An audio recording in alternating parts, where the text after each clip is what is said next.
Okay, so what we're looking at tonight, so this will be, or because this afternoon is the 7 words of Jesus on the cross. So there's one set of words that is in Matthew and Mark, and Luke has the 2 that are on either end, and then John has plus a little bit of the middle with Luke, and then John has that which is more in the middle. So so there's 7 different statements that that Jesus makes on the cross. So we'll go through those and just talk about them. It'll generate a few discussions in terms of what Jesus was referring to, but I think it'll be good to see what Jesus says, because sometimes when we read through the Gospels and we just see the one statement, then that's what we're locked on. We then kind of throw to the side what else is said. But when you see them all comprehensively together, you see a comprehensive message then that Jesus gives. So anyway, so what I'll do is I'll just go through sort of each of the scriptures, make some comment, and then pull it together at the end here. So so the first one is from Luke 23, verse 32 to 35. And this is where Jesus says, there were also 2 others, criminals, led with him to be put to death. And when they had come to the place called Calvary, there they crucified him and the criminals, one on the right hand and the other on the left. And then Jesus said, Father, forgive them, for they do not know what they do. And they divided his garments and cast lots, and the people stood looking on. But even the rulers with them sneered, saying, He saved others, let him save himself, if he is the Christ, the chosen of God. So so this is the first thing that Jesus says, and most of the statements that Jesus makes are short. And it's understandably so, because if you're being crucified on a cross, being able to say anything of great length is difficult, because it's difficult to breathe. So that's why you die on the cross, because you are die of asphyxiation. You die because you can't breathe. So, but it's interesting that in Luke, this is the only place that the word Calvary is mentioned. So, you know, we talk much about Calvary, which is fine, but this is the only place where the word Calvary is actually mentioned. In the whole Bible? In the whole Bible, yeah. What verse is that? That is verse 33 of Luke 23. So, That's the only case. yeah. So, but what's interesting is this is the word that is translated from the Latin or the Greek. What's that? I borrowed my daughter's Living Bible, and I just calls it the Scrum. Yeah, because and that's what it translates to, is because I think it's the Greek word. Yeah, Greek word Calvary means skull. Okay, whereas the other passages of that talks about this area refer to it as Golgotha. So, and that is Aramaic for the place of the skull. So now I've seen pictures of where they think Calvary is in that part of the world, and there is an area that looks like a skull. I mean, the rock face just looks like there's holes in it, like 2 eyes and a mouth and all that kind of stuff, and it's actually kind of creepy looking. So, but that's so some people think, well, that's why it was called that, is because it took place at that particular location. So, but just interesting, you know, we make much about Calvary. We have lots of hymns that talk about Calvary and so on and so forth, but this is the only place in the Bible where this is mentioned. So, but the statement that Jesus makes, and this is very much right after he is put on the cross, He does make some statements just prior to this, but this is on the Via Dolorosa, which is the road that leads up to Calvary.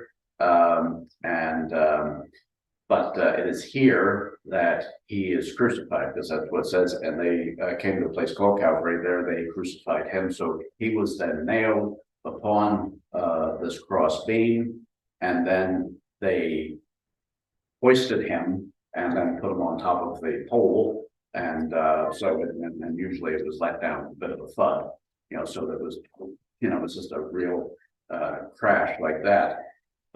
So Jesus is then looking at the men that are doing this, and he's saying, Father, forgive them, for they don't know what they do. So he's looking specifically at the Roman soldiers that are doing this. So Willie, if Jesus says forgive them, they have to be forgiven. Right? They are forgiven. So they weren't held accountable for crucifying Jesus. I would say that would be accurate, yes. Right. So because they were, it sounds bad, but they were only doing their job. Right. Yes. Okay, so they weren't involved in the lead up to this in terms of, they weren't part of what Pilate did. They weren't part of what the chief priests were insinuating, and they weren't even part of what the crowd was saying, which was crucify, we have no other king but Caesar, kind of stuff. So, these men were just, carrying out the process, the procedure. So, didn't necessarily, it was just them that he said, Father, forgive them. I believe so, yes. It wasn't saying to everybody that was there, Father, forgive them. I think he was specifically aiming this at the men that were there doing this pretty much in ignorance. So, but the point of salvation. No, it would really for that particular thing, wouldn't it? I would say it would be for that thing, but you do have then the centurion after Christ died, who then says, truly, this is the Son of God. Now, that particular man, who was part of the contingent that would have nailed him to the cross, certainly would have come to some kind of faith, So, but I think the thing to realize about, in terms of a word that is associated with this, I know it's like a bunch of words, but is forgiveness. That is why Christ was on the cross, was to secure our forgiveness. Now, what's interesting is he starts this statement with Father, and then the last statement that he makes before he dies on the cross is he mentions Father. So you have two statements that are started with Father. So, God is very much, God the Father is very much in view with this. So, there in that last paragraph there, they divided his garments and cast lots, and the people stood looking on, which was a common thing at the public executions. But even the rulers with them sneered, saying, he saved others, let him save himself, if he's the Christ, the chosen of God. And they say this in sarcasm. They say this, belittling him and that kind of thing. But actually what they're saying is true, because it's the other people that are mentioned in Matthew, it says he saved others, himself he cannot save. Now that's true, because if Jesus saved himself, then others would not be saved. So it's interesting that sometimes people say stuff and they say it in sarcasm, and yet there's a truth in it. Yeah. But you see, if Alec didn't give in to the people didn't crucify Christ, what would have happened? What way would Pilate now be? Would he still be innocent and crucifying Christ? It's kind of hard to speculate as to what would have happened if he hadn't, kind of thing. That's like saying what would happen if Adam didn't sin? Yeah. So, yeah. I think, yeah, but I think the thing is, it's a little bit of what they call here in Northern Ireland, what about rape? You know, which is, you know, what if this happened, if you had these sorts of circumstances and this happened and that happened? Well, the thing is, it didn't. It It's didn't. all God's plan. Yes, Pilate did seek to get Christ released. Yes. But he wasn't. I find no fault in this man. Yeah, yes. That's twice and. Yeah, so, This but chapter- what he did was he relinquished his responsibility of the thing by washing his hands in front of everybody and say, you know, I don't take anything to do with this, you go and sort it out. But obviously him being Roman governor had to give them permission to go and crucify him, because that's how that worked. But they were crafty too, because they said we will have no one to rule over us other than Caesar. So Yeah, that sort sure. of put him in a bit of a spot. Yeah, so because he's Caesar's representative. Mhm. And now, Pilate was a rather shrewd operator, you know, but now, in terms of a political person, you know, somebody who was in charge of Palestine at the time was a bit like being Secretary of State of Northern Ireland. You know, it's like nobody wants this job. Yeah. You know, but if you could demonstrate yourself in this job, you might have something, you might be able to get into the Roman Senate, you know, and get a cushy job. So I think what Pilate was doing was basically saying, okay, right, let's do whatever we can do to maintain peace. Yeah. That will then get back to Caesar. If you can get all these Jews to get peaceful, Yeah. well, then that's good. That'll get him a job. Okay, but because you know, so in the short term things worked out for Pilate, but in the long term it didn't. And now by tradition he was then exiled to what was called Gaul, which is France, and the tradition again says that he then committed suicide as a result. And I think he was so tormented by, you know, dealing with Christ in the way he did, you know. What about his wife? Remember she said take nothing to do with this, just man. Because I've had dreams in regard to. Would she have been a believer? That doesn't say that. No, it doesn't say that. It's just that's what you said is what it says. Right. Yeah, so anyway, right. So the first word really is about forgiveness. Okay, so that's the main thing here. Now the second word is in Luke 23. So this would be the next discussion after being put on the cross. And it says, and it has to do with the criminals that are hung with him. And this is the only place where this conversation is mentioned. It does say in the other Gospels that as the chief priests were sneering at them and saying these things, it says that the criminals ridiculed him with the same stuff. You know, so they're, you know, one's on one side, one's on the other side, and they're, you know, taking pot shots as well. So, but here, it says, then one of the criminals who was hanged blasphemed him, saying, if you're the Christ, save yourself and us. But the other answering rebuked him, saying, do not even fear God, and seeing that you're in the same condemnation. We indeed justly, for we receive the due reward of our deeds, but this man has done nothing wrong. And then he said to Jesus, Lord, remember me when you come into your kingdom. Jesus said to him, assuredly, I say to you, today you will be with me in paradise. So you have here a man who then kind of cops on. He does understand what Jesus is about, because he said, because he looks first at himself and sort of rebuking the other boy. He says, you know, don't you even fear God, seeing we're under the same condemnation. We indeed justly, for we receive our due reward.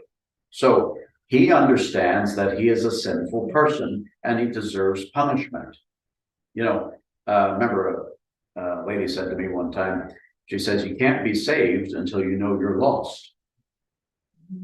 So here this man understands that he is receiving punishment because of bad things he's doing. And this requires death. I mean, this man is on the cross and he isn't, this is not a temporary exercise here. This is going to result in his demise, and then he's going to get, slung into some, nameless grave, but then he identifies Jesus as having done nothing wrong, because he says this man has done nothing wrong. So he understands the perfection of Jesus. And then Jesus, and then he says to Jesus, Lord, remember me when you come into your kingdom.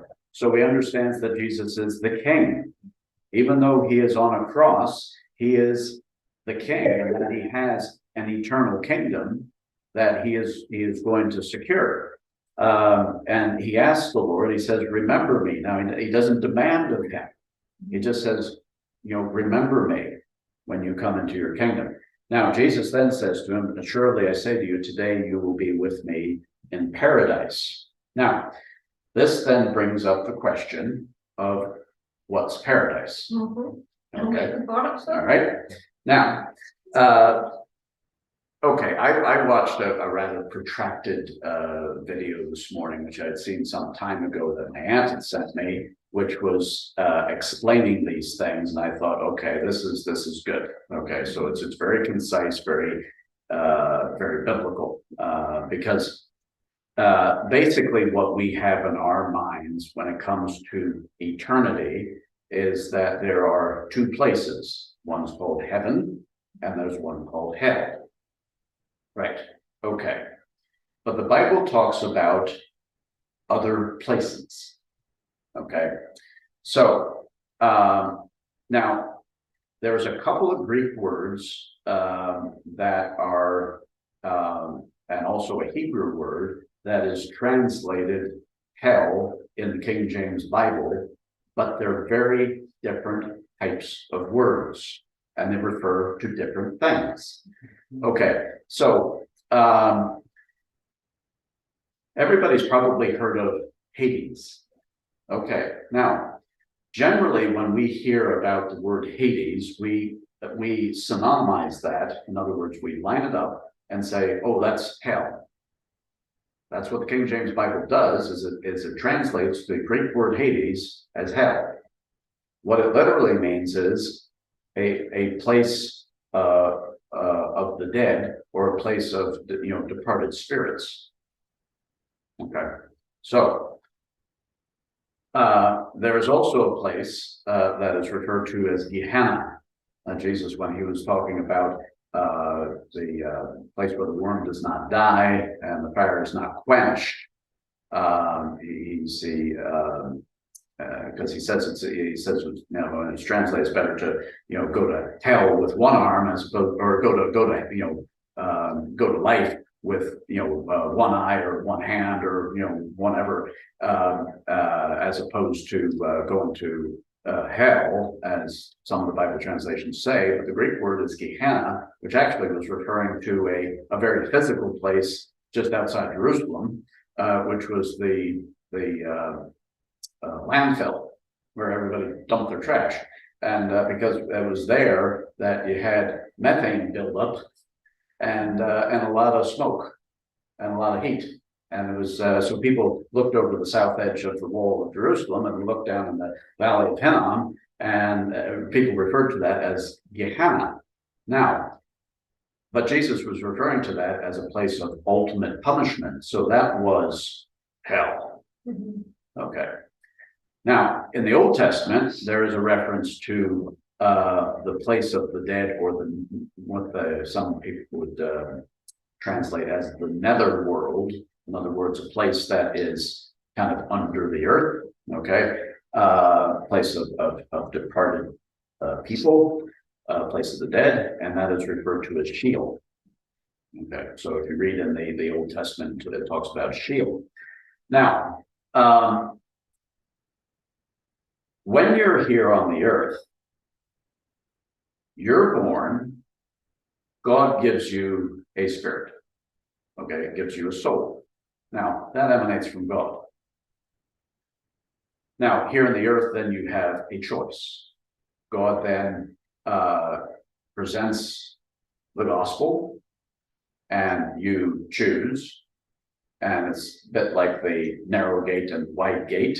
You know, many find the wide gate, and broad is the way, and and that's the way to destruction. Then there is the narrow gate and the difficult way, which leads to life. So you have a broad gate and you have a narrow gate. These things lead to the first stage after death. That stage after death is what is referred to as Hades. Okay, that is it's not hell. Okay, it is a place of departed spirits, because when you die, your spirit and your soul pop out of your body. Okay, your body gets left in the ground, but your spirit goes somewhere.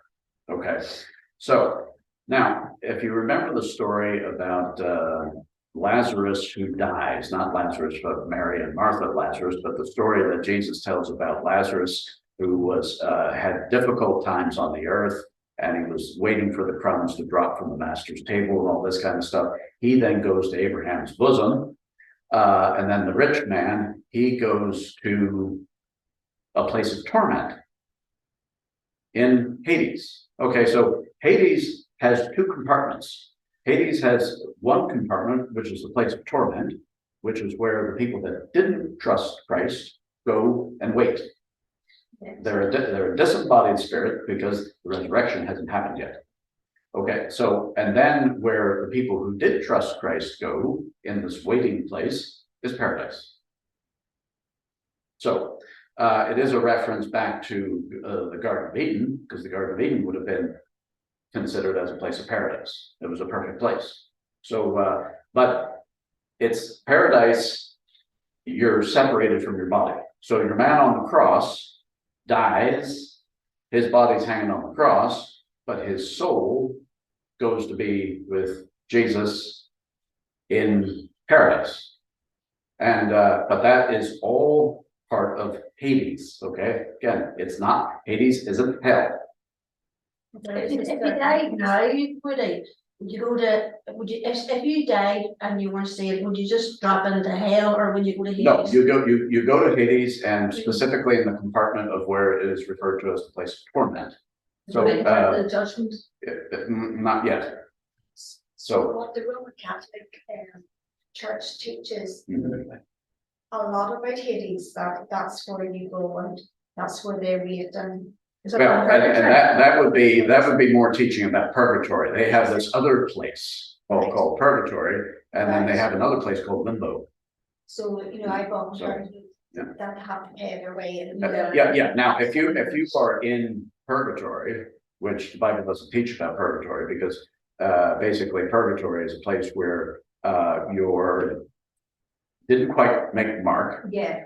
So you can either get prayed out, or if you spend enough time there, you'll get purged, hence purgatory, and then you'll get slung out the other side in the right way. That's the way that they teach their people, just to justify. Well, and go and buy mass cards and all this stuff. So money out of you. yeah. So anyway, so between paradise and the place of torment, in that story about Lazarus and the rich man, the rich man was in a place of torment, and it says that there was a big gulf fixed between the two. So Abraham was and Lazarus were in paradise, and there was a big gulf, and that's why your other boy says, get him to stick his tongue or stick his finger in water and touch my tongue, that I may receive a bit of relief here in torment. So now there is no crossover when you get there. The people from paradise don't go to the place of torment. People that are in torment don't go to paradise. Okay, but it is a holding ground in terms of that's where your spirit and your soul go, because your body is still on the ground. Okay, now what then happens is you have then the day of judgment. Okay, so that is when the resurrection happens and believers get then a new body. Okay, because you don't get your old body because your old body is corruptible. You get a new body that is incorruptible. And so when we get to 1 Corinthians and talk about chapter 15, we'll get into all that stuff. So so it's at the judgment. Now it's not a judgment where, you know, God says, okay, tell me what you did about Christ. You know, let's have a trial. It's not a trial. It is God is passing sentence. He's basically saying, see you people here that, so this is about the separation of the sheep and the goats when Jesus talked about the sheep and the goats. You know, the sheep entered into eternal life. The goats went to hell. Is that the Bema seat, would it? So the Bema seat is for the judgment of believers, and then the great white throne is the judgment of the unsaved. Okay, so sentence is passed. You know, basically, you know, if you go before a judge in the earth here, you have a trial. Then you're either found guilty or not guilty, and then you come back later and you get sentenced. Yeah. Okay, so this is not the trial. This is the sentencing. Okay, so so then after the resurrection and the judgment, then those that have trusted Christ go to heaven. Those that did not trust Christ go to hell, which is the Revelation refers to as the second death. Let me ask you this question here. Yeah. But like, say you die today. When then does judgment come? Does it come? Well, you're basically, you know, assessed at death. Right. You know what, you know, well, you know, because, you know, if you're found in Christ, you go to paradise. If you're not found in Christ, you go to torment. Correct. So it's Okay. basically And out there. now there is a teaching out there that some people talk about soul sleep, you know, which is like you kind of blitz out, you know, and you kind of lose consciousness, as it were. But in any of those places, you are fully conscious of why you're there. Soul sleep is That's definitely soul wrong. sleep's nonsense. I'm gonna ask you, I'm gonna. Yeah. First, and talking to them.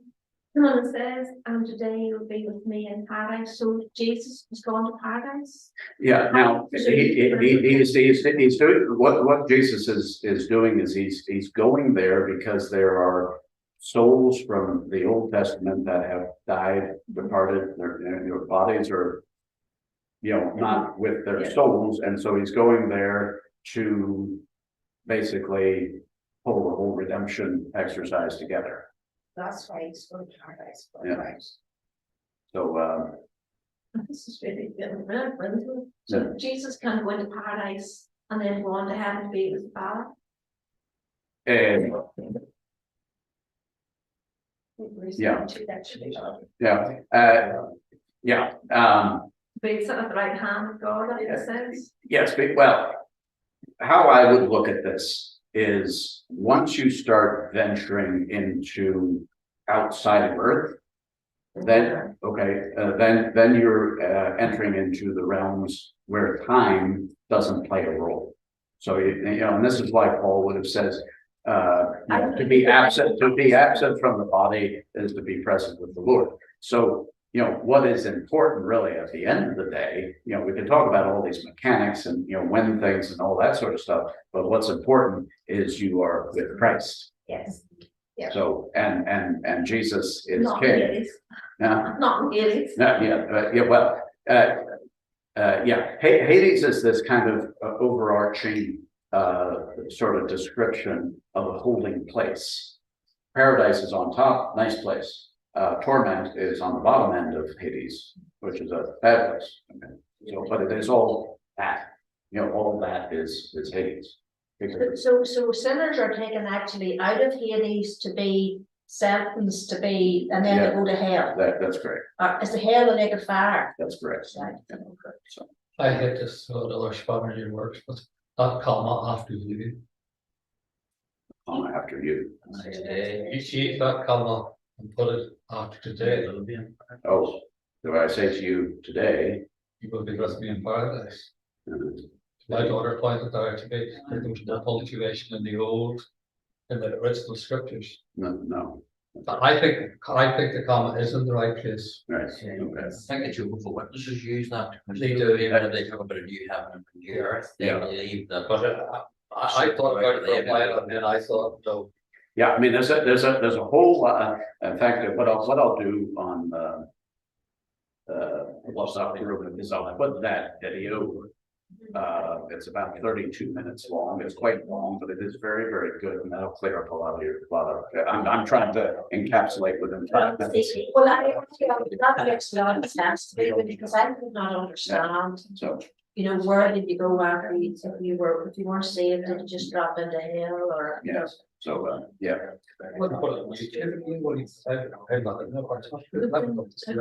Okay, well, I'll send you.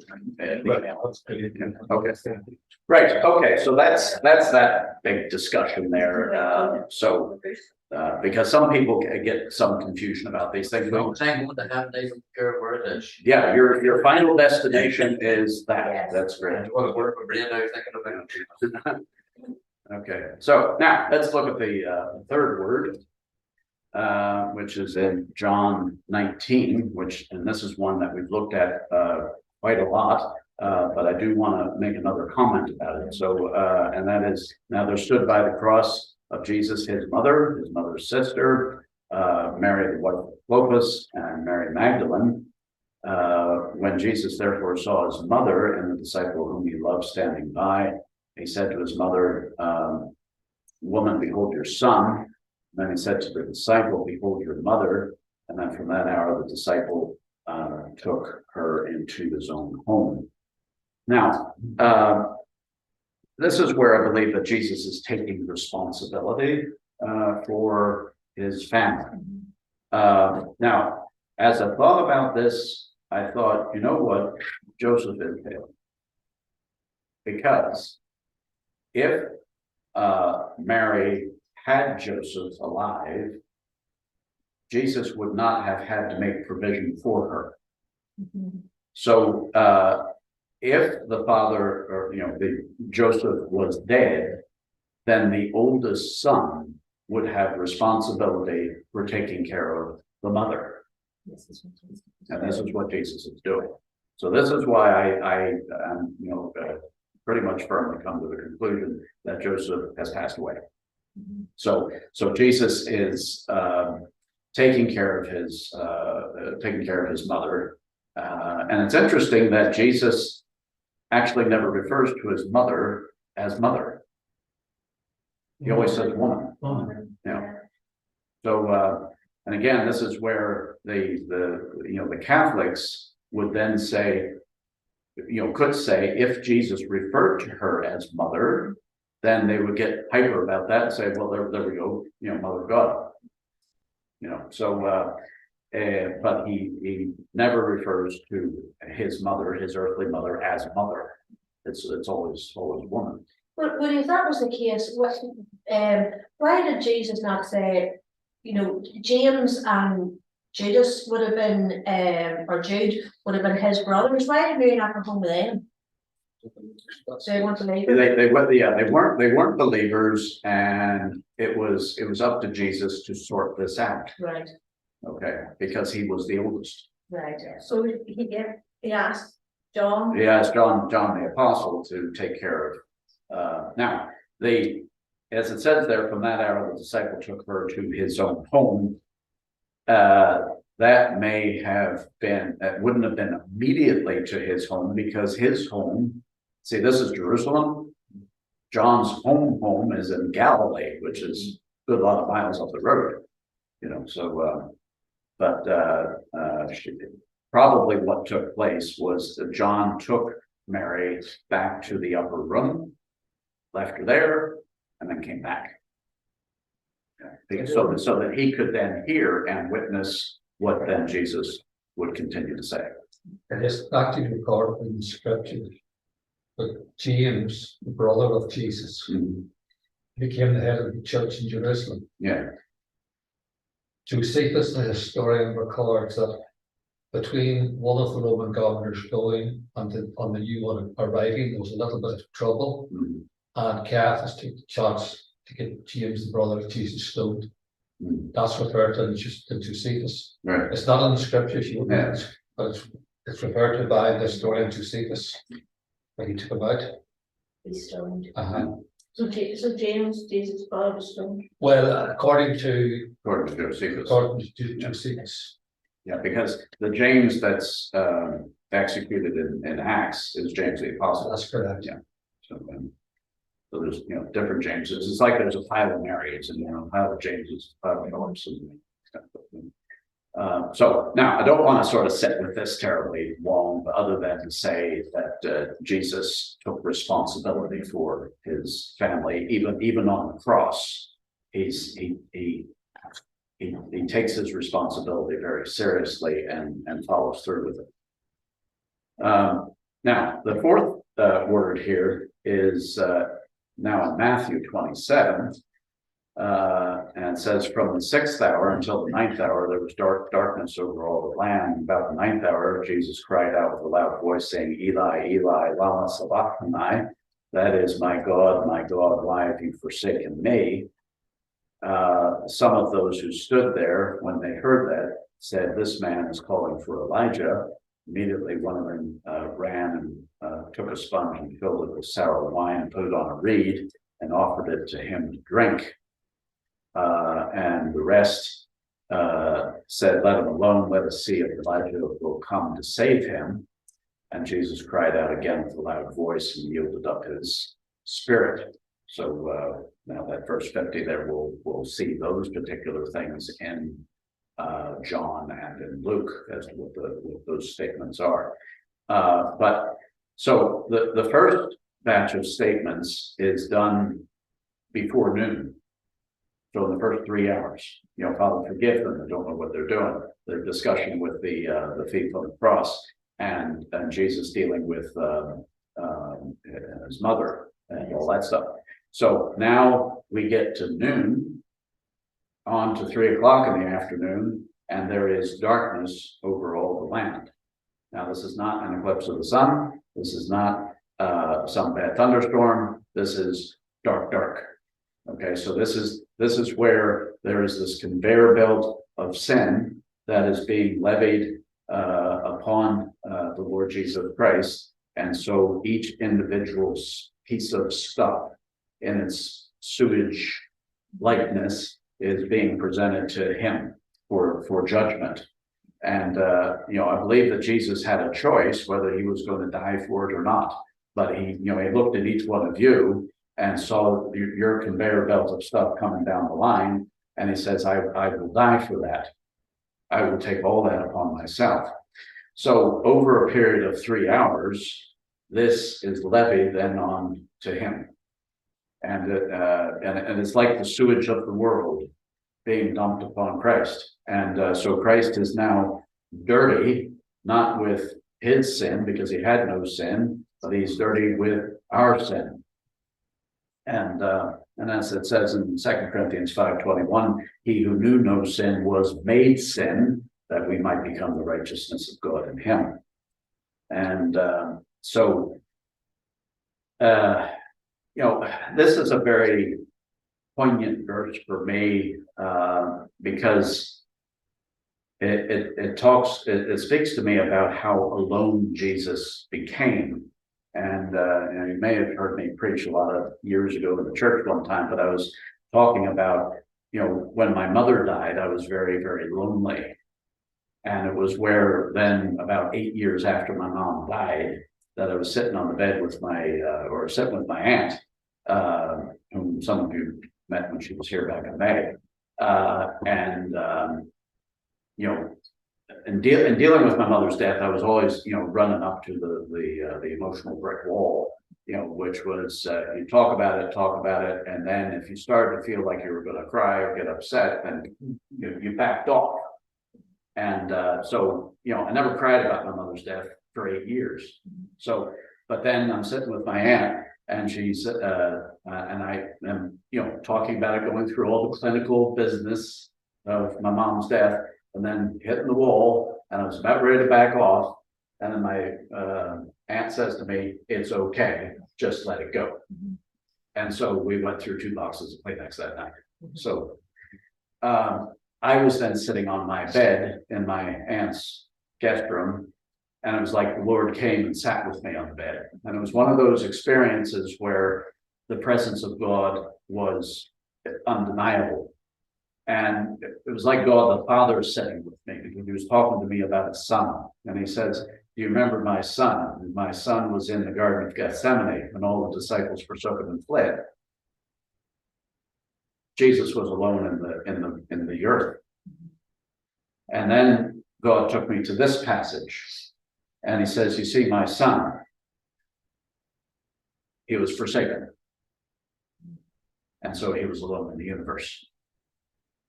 And so then Jesus, or God the Father, says this to me. He says, "Jesus became alone so that you never have to be."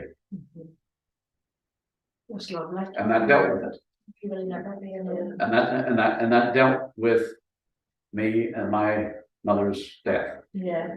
So Would you say that, darkness, or darkness, this experience, is that why we would refer to a difficult time in our life as dark time within the light comes Yeah. eventually? So that's where that really I think a lot of that kind of sentiment would come from that, so Jesus understands dark times, and so, he endured darkness so that we would be in light, so it's not just about sin. It's about everything that's wrong with us. We're not designed to be alone. We're not designed to be in darkness. But God knows we're in darkness. He took darkness. He took loneliness. And then says, "Look, I endured darkness so that you would always be in the light. I endured loneliness so that you would never be alone." And if Joseph had died, which we think that he did, then Jesus knew what it was like to lose a parent. Exactly. Yeah. Good song was my alarm. So, If you actually think there is nothing that in the 3 years, well, not the 30 years on this earth, that Jesus went through, nobody else has ever gone through the same. yeah. But every complaint anyone could ever have in the world, Mhm. he has put through them all. Yeah. So he has a right to judge. Yeah. So he has. Yeah. I remember a story that people complaining before the judgment seat that, "Oh, you weren't born illegitimate, you weren't born in the field." Mhm. And they would throw a whole list of things: you weren't religiously persecuted because of your race and things like that. And then they realized, Mhm. everything the world could complain about, he had suffered it all. Yeah. Tempted in every way to be around. Yeah, And that's he had it. suffered everything that we would see in the world today and say, after all, but he got everything. So, and this is why this is in the Bible, so that we put our full trust in him, because he has endured it all, and And a lot of stuff that we are condemned for or whatever, so we're own making. Yeah. And so whereas he was tempted in every way we are, yet he was without sin. Yeah. And there's things people could say about me, and they would probably be right in saying it. But you think the Pharisees said they knew who their father Abraham was? No, it's not Jesus. You're illegitimate. yes, And I don't think Yeah, he was necessarily born in yeah. a stable. I think he was born in a field. that's why they said we weren't born in fornication. And if you look at what he went through at the cross Sure. and the suffering, Believe. and he never had a home to live in, boxes at the holes. He had He son of never- man of nowhere to He live. never complained. No, No, and he, betrayed by his closest friends. was born in a borrowed place and died, and and was buried in a borrowed tomb, and everything else in between was borrowed. So, Maybe we were born to be in that. but it's Video, cross. yeah, and that's the only thing it's referred to in the Bible as his. Yeah. So It is amazing though that God who created everything, he wants to fellowship with us. That's mind blowing. See, I've been, some of the guys I've been visiting here this past week, we've been going over the verse in Ephesians 1 where it says he chose us before the foundation of the world. Yeah. It was not begrudging that he chose us. He chose us in excitement and anticipation. And he did that before you were even out of the gate. I just get overwhelmed sometimes, and I said, God, a few months my friendship and Yeah. oh shit, you know, Responsibility, we just. nobody wants it. Yeah. I just find that amazing. So see here, verse 50, it says, Jesus cried out again with a loud voice and yielded up his spirit. This is an entirely different death here than the rest of mankind, because mankind cannot control how they die and when they die. Jesus voluntarily yielded up his spirit. I've been reading this lately, and I thought that Jesus died because he was crucified. He didn't. No, He didn't. no. He gave up his I life. have authority to lay down my life and I have authority to take it up again. Yeah. So let's look at, Wonder what he shouted when he said it, and Jesus died out again. yes, and we're going to see that in a minute. Or. So we'll just look at Mark 15 here, where the same word is given. So it says, let the Christ, the King of Israel, descend now from the cross, that we may see and believe. Even those who were crucified with him reviled him. And now when the 6th hour had come, there was darkness over the whole land until the 9th hour. And at the 9th hour, Jesus cried out with a loud voice, saying, Eloi, Eloi, lama sabachthani. This is the Aramaic, which is translated, my God, why have you forsaken me? Some of those who stood by when they heard that said, look, he is calling for Elijah. And then someone ran and filled the sponge with sour wine, put it on a reed, and offered it to him to drink, saying, let him alone. Let us see if Elijah will come and take him down. So, and then Jesus cried out with a loud voice and breathed his last. So it's very similar to what is said in Matthew. So, but that's the only word of Christ that is repeated. Once in Matthew, once in Mark. Okay, the 5th word is back in John. So the next two are word 5 and word 6 are in John, and then the last one, 7, is back in Luke. Okay, so now after this, Jesus, knowing that all things were now accomplished, that the scriptures might be fulfilled, said, I thirst. And now a vessel full of sour wine was sitting there, and they filled a sponge with sour wine, put it on hyssop, and put it to his mouth. Now the sponge, from what I understand, is what people would have used to wipe their back end. This horrendous thing. So if you can imagine, Jesus is saying, I thirst. So then, out of being cruel, go and soak a sponge that you use to wipe your backside, and then give it to him. So yeah. And now the thirst here, because he's being crucified, one of the physical results of being crucified, of crucifixion, is insatiable thirst. So, but again, it goes back to, this is a necessary component of life. Water is essential. Jesus is at a point where he forgoes that so that we will have a fountain of everlasting life springing up in us. So he gives up everything in that sense.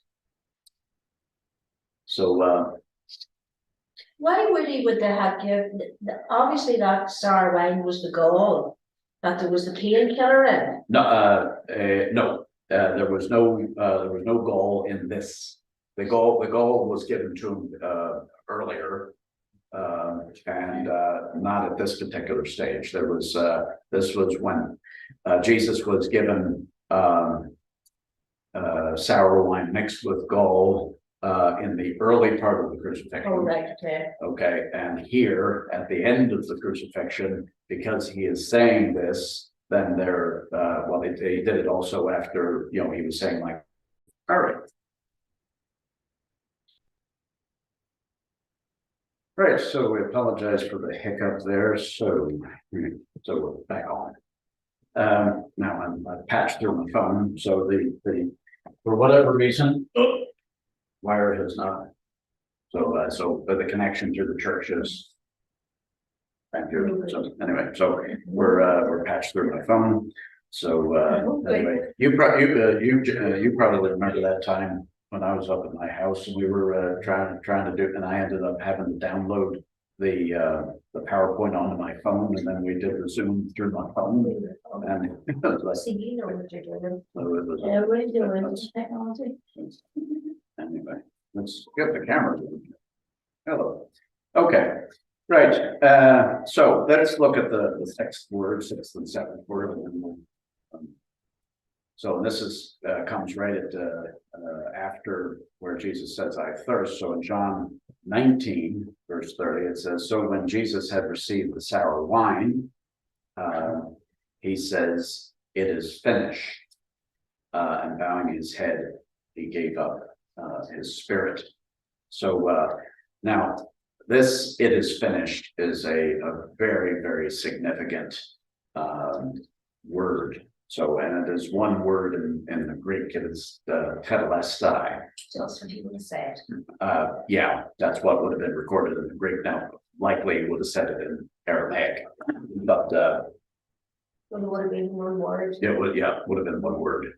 So now let me just read Colossians 2, verse 13 and 15. And it says, "And you being dead in your trespasses and the uncircumcision of your flesh, he has made alive together with him, having forgiven you all trespasses, having wiped out the handwriting of requirements that was against us, which was contrary to us. He has taken it out of the way, having nailed it to the cross, having disarmed principalities and powers, and having made a public spectacle of them, triumphing over them in it." Now, reason this is such a significant term is because it was an accountancy term. If you had debt back in those days, you would have gotten a piece of parchment. There was two types of things that one, well, maybe three types of things that one wrote on back then. You could have written on stone, chiseled things into stone. You could have wrote on papyrus, which was basically paper, or it could have written something on parchment. And parchment is made of lamb's skin. It's very, very stretched, very thin lamb's skin. So the terms of the debt would have been written on this parchment, as to how it was going to be paid back and over what period of time, and all these different things. But then when the debt was paid, there was a word that was then written across it, tetelestai, which was paid in full, finished. That certificate of debt then would have been hung up on your door and nailed for everybody to see that your debt was paid in full.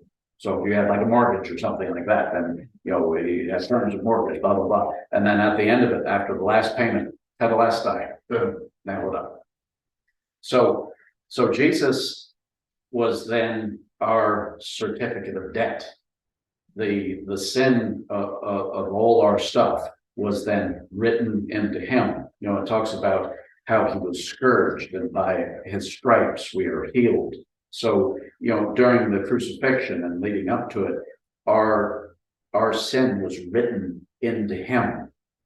Because it says in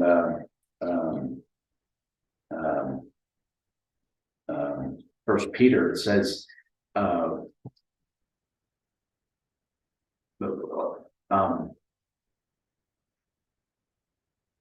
he bore our sins in his own body on the tree. And then it goes on and quotes out of Isaiah, "By his stripes we are healed." So So- that's the stuff. Yeah. So he is our certificate of debt. He was then nailed for public view on the cross. And So our charge sheet, as it were, the handwriting of requirements, all that sort of stuff, it says that was against us, that was contrary to us. This has been taken out of the way, having nailed it to the cross. So he then cries out at the very end, Tetelestai. So, and it was his blood that wrote that word. It's finished. It's that verse, where it says that the preaching of the cross is foolishness to those that are perishing, but unto us who believe it is the power of God unto salvation. Yeah. It just sums the whole. So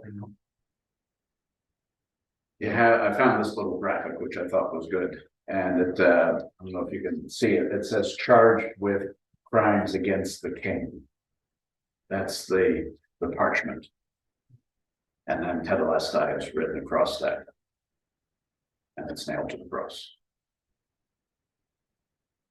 So, you know, it's when you go back to the verse from Colossians there, you know, you can, in fact, in my own testimony, I remember when I was tuning in to watch Tarzan, and before Tarzan came on, there was a preacher that came on, and I didn't want to miss Tarzan, so I tuned in early, and so I always caught the tail end of this preacher, and there was some woman giving her testimony.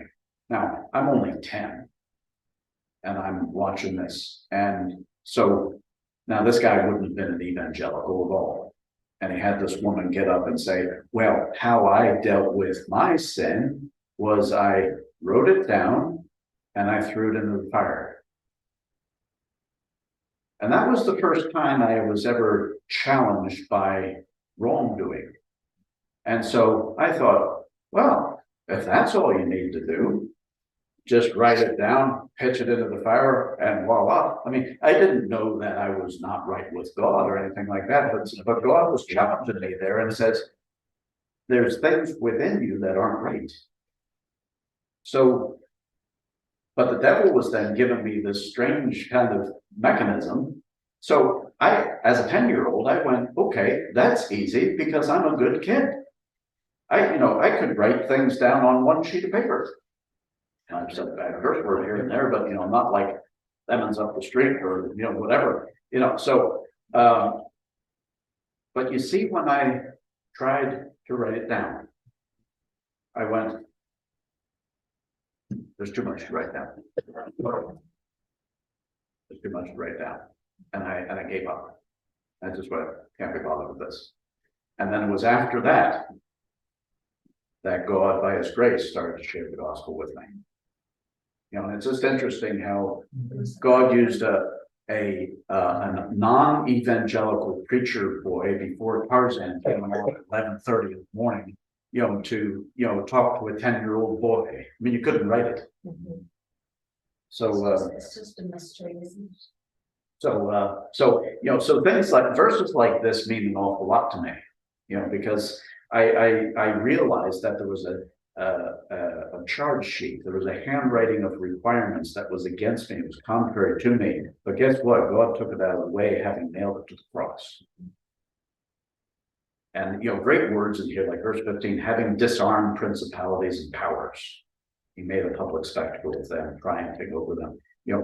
Jesus, what he does on the cross, disarms things. He triumphs over things. People would look at the cross and say that was disaster, that was failure. It wasn't failure. It was a disarming of Satan's ideas, and it was a triumph. So that's and all the time he was on the cross, he could have called 10,000 angels to stop it. yeah, yes. And he said that in the garden. He says, do you not realize I could call 12 legions of angels? Pray to my Father and 12 legions, and that, if you can imagine, angels in heaven were armed to the teeth and ready to go.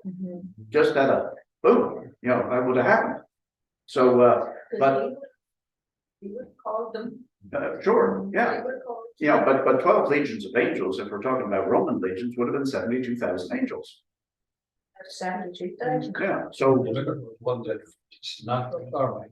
yes, yeah, back in Hezekiah's time, there was one angel that killed 185,000 men. So what do you think, 72,000 people are going to do to 600 guys? It's, I mean, so now the last word here, the seventh word, Luke 23. So back to Luke, verse 44 to 47. It says, now it's about the 6th hour, and there was darkness over all the earth until the 9th hour, and then the sun was darkened, and the veil of the temple was torn in two. And you know from the other scriptures that the veil of the temple was torn in two from top to bottom. It was not torn from the bottom to the top, because that signifies that God opened up the way, not man. And then Jesus had cried out with a loud voice, and this is the last thing he said. He says, Father, into your hands I commit my spirit. And having said this, he breathed his last. But it's interesting, he starts off, Father, forgive them. They don't know what they do. Last thing he says is, Father, into your hands I commit my spirit. In the middle of this was, my God, why have you forsaken me?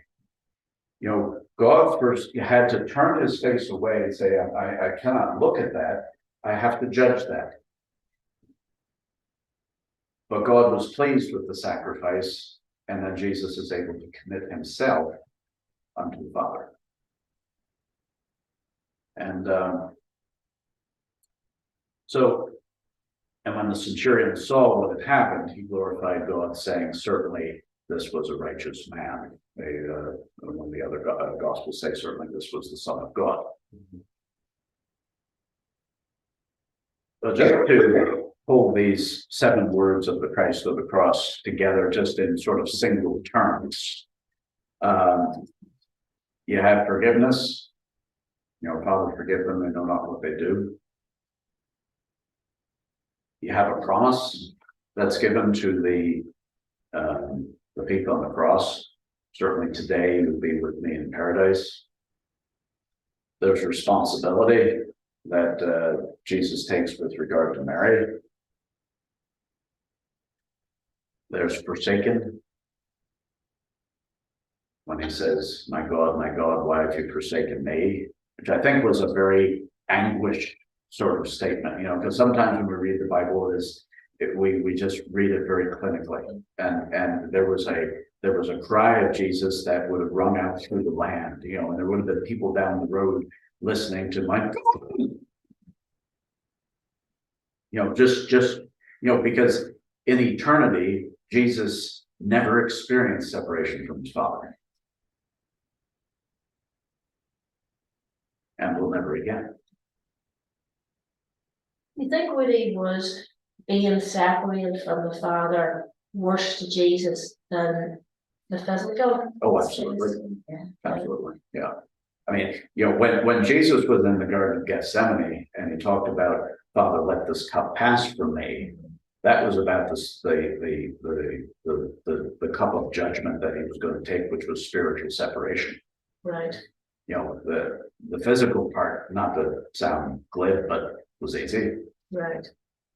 Right. So, but yet there is the physical aspect of it, which is I thirst. Mm-hmm. And then there's a completeness that Christ gives by saying it's finished. And then finally, he's committed. When you think about it, how God the Father, they test sin so much that he cannot look upon it. Mm-hmm. And you have God the Son, who is co-equal with the Father, Yeah. in all things. And yet, he not only has to look at it, he has to actually bear it. Yeah. Mm-hmm.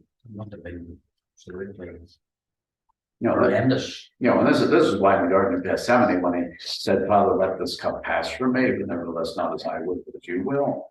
Again, a clinical sounding statement when we read it that way, but when Jesus was praying that, he was in his own flesh, and his own, you know, it was desperate altogether. You know, so, So when we come to him, feeling broken, he knows what it's like. to feel Yep. Broken.